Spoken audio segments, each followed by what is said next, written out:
Pusarla Venkata Sindhu, India's champion badminton player, Sindhu's etched her name in history after her bronze medal victory at the Tokyo Olympics.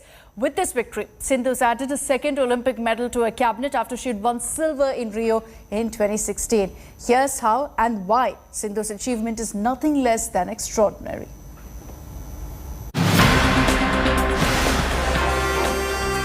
India's PV Sindhu has created history.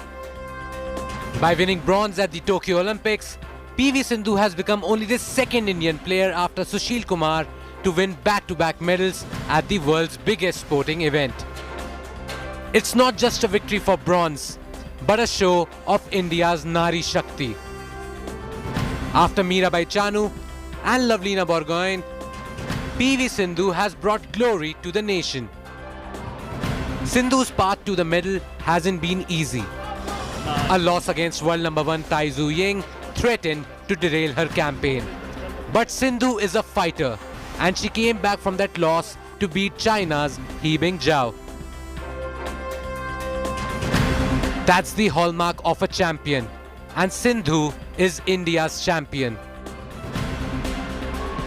Sindhu might feel that her medal has been downgraded from a silver in Rio to a bronze in Tokyo.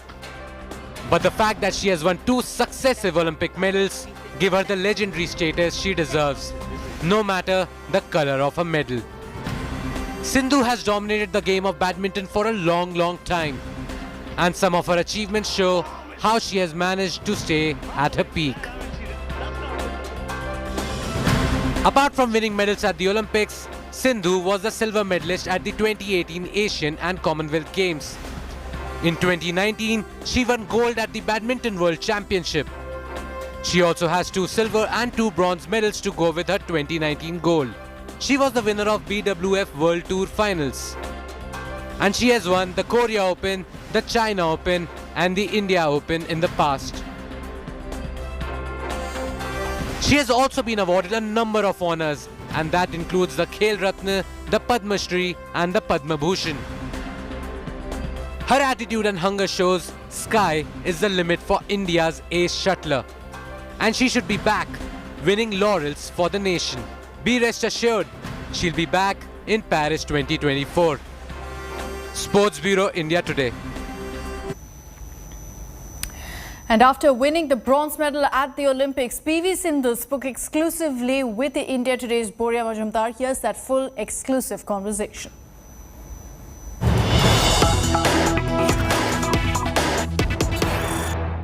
Has it dawned? You are the greatest ever female Olympian. Has it dawned?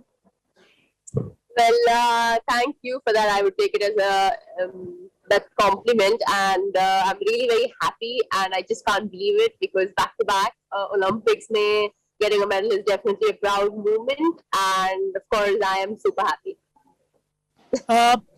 When that final shot happened and the point was taken, and you bent down, what was the reaction like? What was it like? Well, I was blank at the moment, so I didn't know what I was doing. But then after a couple of seconds, I'm like, okay, I've got it. Like, I got this. And I just went to my coach and hugged him because I'm sure his efforts are a lot. And I'm very thankful to him, Mr. Park.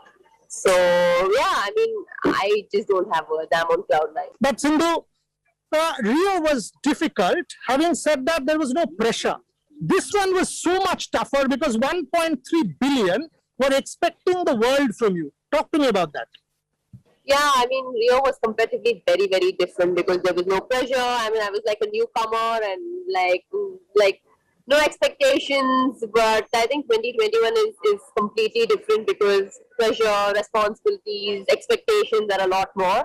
So, yeah, it is very different. I just can't compare both of them because Tokyo is something different where people start expecting and people were like, yes, we want this, but I'm sure a lot, is a lot of emotions, a lot of pressure, a lot of responsibilities, want to play for your country, want to play for yourself. So it's a lot, but I think apart from all that, I just kept calm and just being composed and just got that medal back. It's 2:30, 2:45 kind of thing in the morning. By the time you reach around 4 o'clock, so I'll ask 2 more questions and let you go. So one is after yesterday, I mean, when you lost that semi-final, to be able to come back, Sindhu, and get it again, recover and say, oh, I will push one more time? How tough is it? How did you motivate yourself for that? Definitely, there were a lot of emotions, mixed emotions, because, whether I had to be happy because I got another chance, or I had to be sad because I lost the opportunity. I mean, there were a lot of mixed emotions, but I think I just, kept telling to myself, and my coach and my physio always like motivated me, saying that it's okay. I mean, you still can get that, that medal, and getting a medal for the country is different. I mean, it's definitely a proud moment. So I just kept myself, I kept motivating myself. Obviously, it is sad, but yesterday was like, in the morning, I was like, come on, I need to do this. And obviously, it was sad to actually take it, but I've just had that emotion back of my mind, and just went into the match and then just gave my best. Okay, the last one from me. I mean, this time the Olympic circle is 3 years, not 4. So PV Sindhu will still be 28, a very young kid, according to me. So you've now got the bronze, you've got the silver. So the only thing remaining, are you giving that to us or giving it a shot in Paris? Definitely, yes, I will be there at Paris. So you will be looking at. So definitely, yes, I will give my best and play my best. And so no COVID, so we will have crepe together, chocolate crepe together in Paris.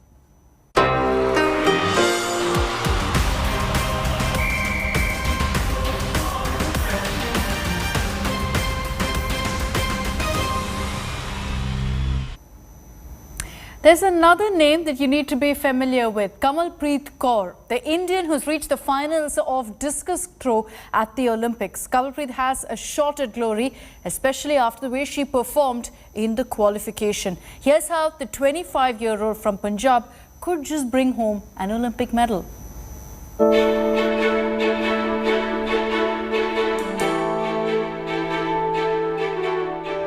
These medals, these trophies, belong to India's Kamalpreet Kaur. They tell you the story of Kamalpreet's passion and dedication. Discus thrower Kamalpreet Kaur has shown her mettle by qualifying for the finals at the Tokyo Olympics. The woman from Kabarwala village of Muktasar district in Punjab is making a name for herself at the world's biggest stage. Kamalpreet's family believes that her journey to superstardom has only begun. That Kamalpreet will create history and win a medal for the country.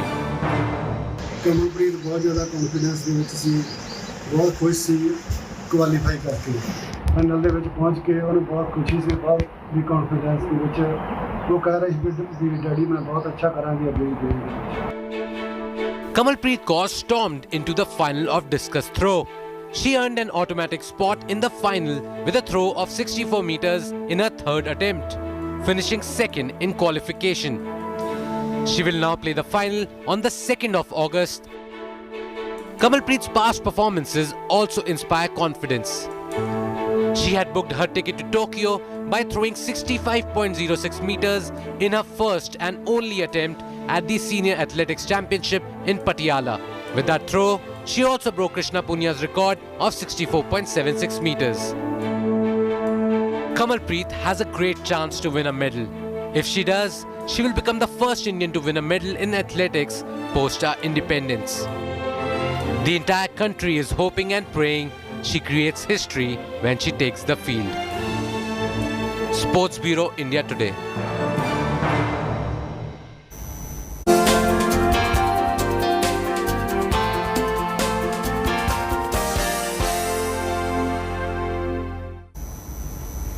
Let's get you some other stories that we're tracking closely this Monday morning. After over 2 years of spending school time in front of screens, children are set to get back to school in some states.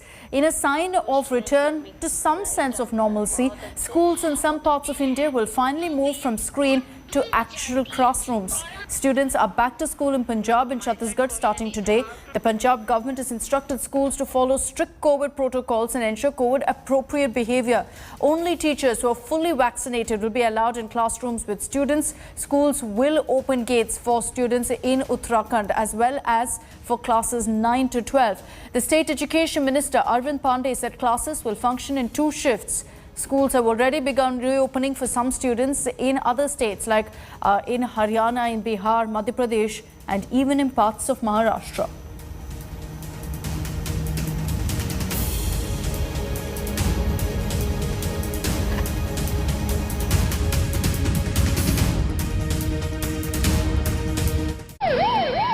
The pandemic is not over. Majority have not been vaccinated. There is still no vaccine yet for children. But the fast pace of adult vaccination and falling cases and fatalities have given hope. State governments have started reopening schools. Schools in Punjab are open from Monday for all classes.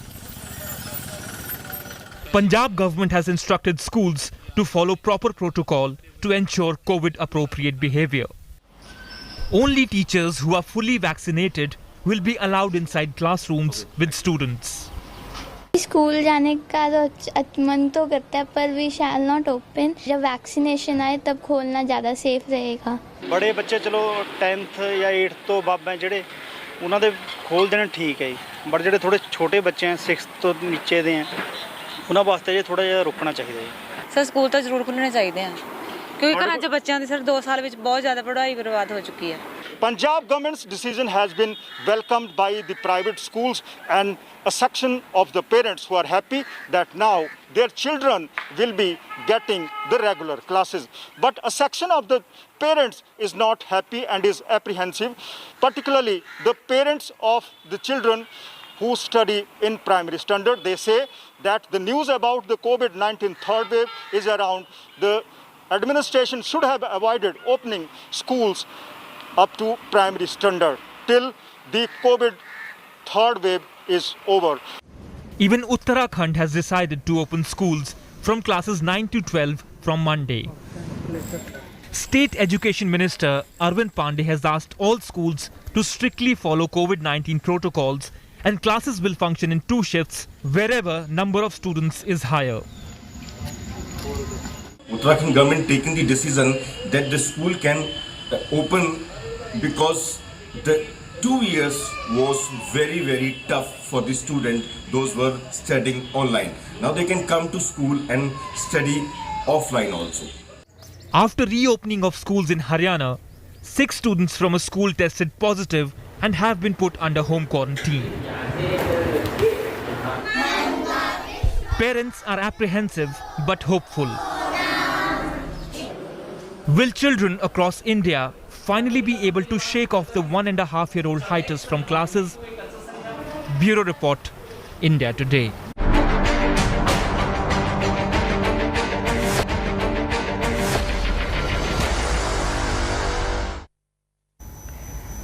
The state of Kerala continues to be in the midst of a massive COVID surge. It's the centre of the rising caseload in India. The state has reported over 20,000 cases for the 6th straight day, with 56 deaths in the last 24 hours. Once a model state essentially for battling COVID-19, Kerala is now reeling under relentlessly rising cases with a positivity rate of over 12%. The state's total caseload of active cases has gone over 1,67,300 with a total of 16,837 fatalities. Amid the rising cases, a central team for COVID assessment faced Congress protests over vaccine shortage. This happened in Kozhikode's Kadalundi village. The Congress workers claimed that they tried to raise their concerns with the panel members, but nobody listened to them. They further alleged that about 350 doses brought to the health centre were taken back and people weren't given these vaccines. Police have booked the protesters for unlawful assembly and rioting under the Epidemic Act. Over to news from Karnataka. Suspense over the state cabinet continues as the newly appointed Chief Minister Basavaraj Bommai is in the national capital. Bommai is going to be meeting the BJP top brass to discuss the final names for his cabinet. He reached Delhi again last night after getting a call from the party high command. The Bommai government is likely to get its first set of new ministers. This, according to sources, will be a mix of former ministers and fresh faces. Will be interesting to see who makes the cut and who will be left behind in the race. The biggest challenge for Bommai will be essentially to balance the different factions, whether it's inducting defectors, accommodating Yediyurappa loyalists, and also bringing new faces, striking a balance in the caste and community factor. Earlier, former ministers R. Ashok and Umesh Katti were in Delhi lobbying for a berth in the new cabinet. Former Chief Minister Jagdish Shettar has already opted out of the cabinet race, saying he doesn't want to be a minister. The crime branch of Delhi Police is likely to file a charge sheet today in wrestler Sagar Dhankar's murder. Two-time Olympic medalist Sushil Kumar is, remember, the main accused in this case. The crime branch has come to the conclusion that a total of 20 accused are involved in the gruesome murder case. 5 accused are still absconding. Now, according to the investigation, Sagar was in fact killed due to a fight over an apartment that was named after Sushil Kumar's wife, in which Sagar Dhankar actually lived. Footage of the mobile phone in which the incident of assault was captured at the Chhattisgarh Stadium has been included in the investigation. Now, the Delhi Police Special Cell has already nabbed Kala Jatedi, who threatened to kill Sushil Kumar for allegedly killing his nephew, Sagar Dhankar. Rajasthan's Lady Dawn, Anuradha, who is accused of extortion, kidnapping and robbery, has also been arrested along with Kala Jatedi. Anuradha is known as Revolver Rani for skillfully using firearms.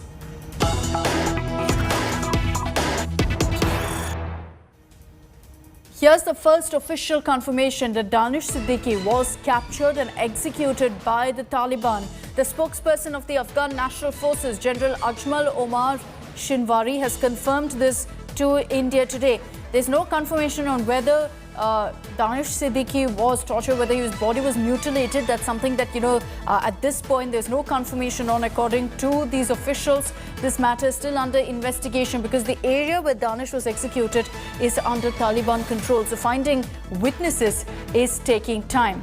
But this much is confirmed. The Taliban had captured and executed journalist Danish Siddiqui.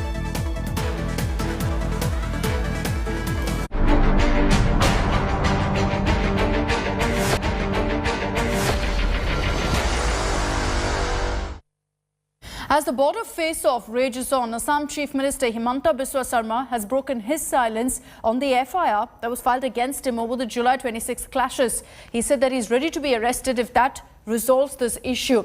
In what comes as a first sign of a truce, finally, the Mizoram Chief Secretary told India Today that he will speak to police officers to decide on a withdrawal of the FIR against the Assam Chief Minister. Ashutosh Mishra gets you all the latest in this report.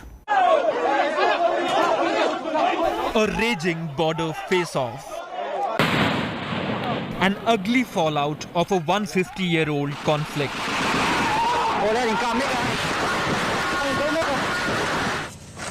Now takes another ugly turn. After death of 6 Assam policemen in clashes at Mizoram border with suspected Mizo cops and attackers. Mizoram cops booked Assam CM Himanta Biswa Sarma for conspiracy and murder bid. But the BJP strongman heading Assam is unfazed, advocating dialogue to resolve the border dispute. If police give me notice, I'll go and I'll join the investigation. I call him not less than 18 to 20 times from 26th. On the day of 26th, probably I call him not less than 12 times. He even laughed off the FIR by Mizoram cops. If filing a FIR against me can resolve the Assam-Mizoram border dispute, I am extremely happy. While Mizoram Chief Minister Zoramthanga claimed Assam police used light machine gun in the clashes, his government indicated a softening of stand, hinting at dropping of case against the Assam CM. I will have a discussion with the concerned police officers who are filing that FIR, and if there is no legal hitch in that, we would like to remove the name of the Honorable Chief Minister of Assam. He also said that during the Shillong meeting on 24th, despite the meeting that we agreed to solve the crisis, the border dispute between two states amicably, on 24th July, the Assam police personnel, the armed police personnel did enter in the territory and captured the police outpost of Mizoram. And that led to this entire brawl that also resulted in injuring 2 personnels from the Mizoram side. The Chief Minister now appealing center to intervene immediately. The killings of Assam cops has sparked an economic blockade by angry residents, which is now casting a shadow over Mizoram. Parts of Mizoram is running out of essentials such as petrol and diesel. The state is in deep crisis. And the first, it begins with the fuel, the diesel and petrol, and perhaps why across the state in Mizoram, all 13 districts, the rationing of fuel has begun. And here, all petrol pumps, now I'm here in one of such district after crossing Aizawl, and here you see no petrol, only permit by DC orders. The people have to get the recommendations from their village panchayat leaders, and this is the recommendations which they have written down. So they will make an application, written application to them, and then the village panchayats will see the validity of. And how much fuel you are providing to each vehicle? It depends. On two-wheelers, we are giving them 3 liters. On medium vehicles, we are giving them maximum 10 liters, but mostly 5 liters. The centre is meanwhile trying to broker peace by engaging both Assam and Mizoram government. Central forces patrolling the dispute zone have managed to establish calm. With Ashutosh in Aizawl, Bureau Report, India Today.